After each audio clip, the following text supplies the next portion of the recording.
Happy day to all. This is Nivedita, founder of Sri Ahana Physiotherapy Academy. Today's topic is going to be about classification of fractures. Fracture is nothing but any break in the continuity of a bone. So this can be due to a road traffic accident, this can be due to a fall, or this can be due to any pathological reason. This classification is based on various categories. Now let us look into the classification based on displacement. Based on displacement, we can categorize it as displaced fracture and undisplaced fracture. Displaced fracture is the one in which the fractured segments move away from each other. So this can be due to the muscle pull that occurs due to the impact or injury, or it can be due to the impact itself. So this can cause the moving away of the fractured fragments as shown in the figure. This displacement can occur in three ways. One is the translation. Translation is nothing but if it is displaced like this, moving sideways. This is translation. The next thing is the angulation.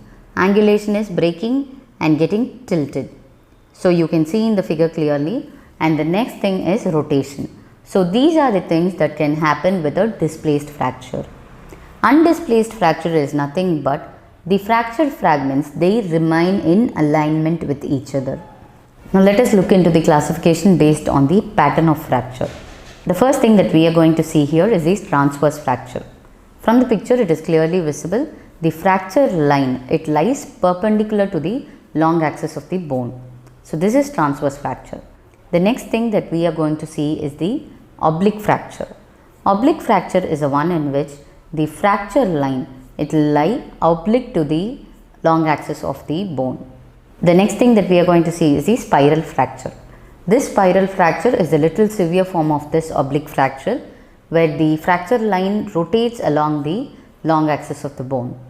The next thing that we are going to see is the comminuted fracture.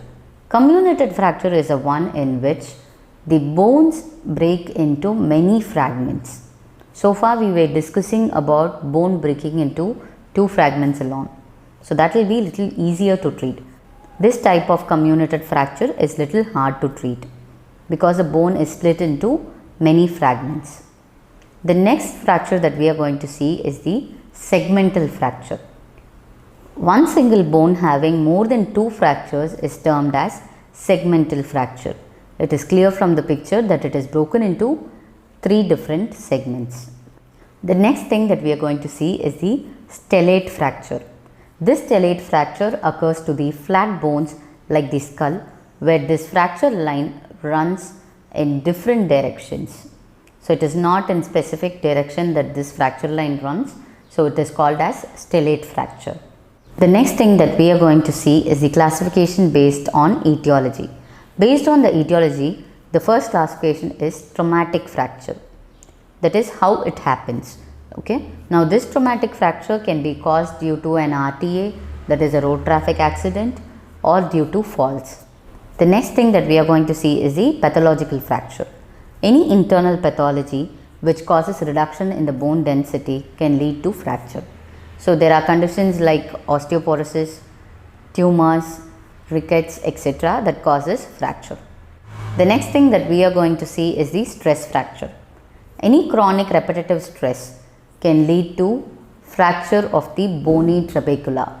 These kind of stress fractures will not be visible on the X-ray. Based on the treatment, the classification is again divided into simple kind of fracture and compound kind of fracture. The simple kind of fracture is nothing but the transverse kind of fractures and the closed fractures which are easy to treat. These compound fractures are the externally open fractures, the comminuted fractures.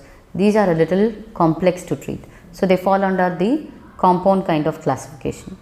So I hope with this video, the classification of fractures would have been clear to you all. Thank you.